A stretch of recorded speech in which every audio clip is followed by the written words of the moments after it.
Assalamualaikum, selamat datang ke my channel Aktiviti Kudin and Family. Kali ni kita nak pergi camping dekat Teluk Kalung 3 hari 2 malam.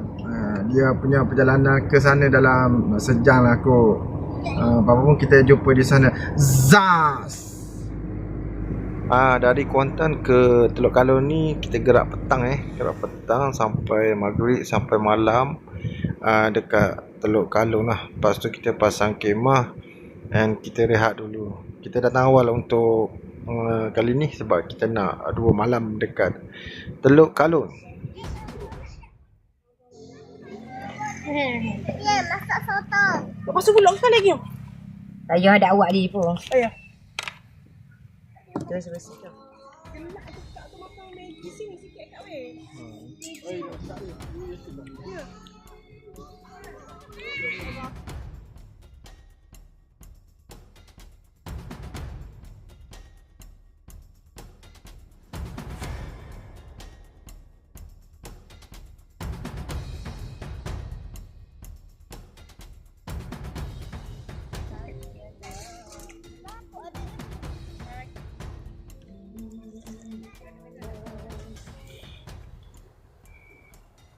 Ni dekat batu-batu dekat tokang tu, tokang besar.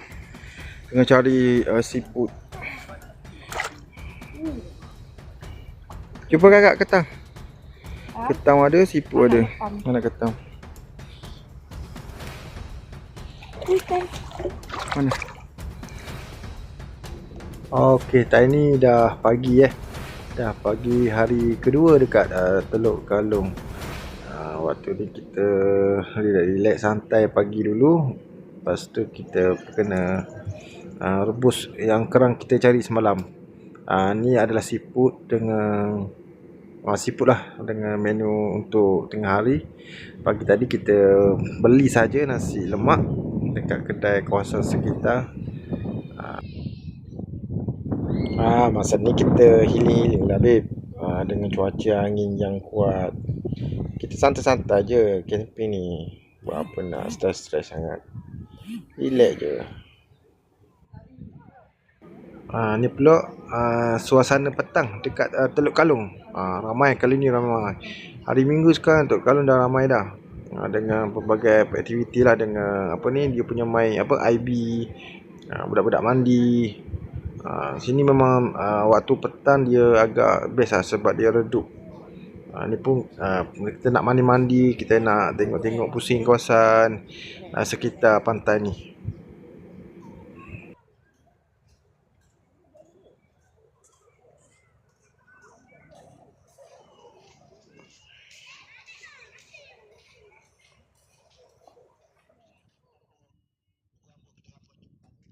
Oh, ayah nak bawa aku ship buku gambar. Bila? Okey, selesai kita camping dekat Teluk Kalung 3 hari 2 malam. Cuma video ni agak tak tersusun cantik Apapun, terima kasih kerana menonton. Kita jumpa lagi next camping dekat lain. Dengan itu, Assalamualaikum. Zaz.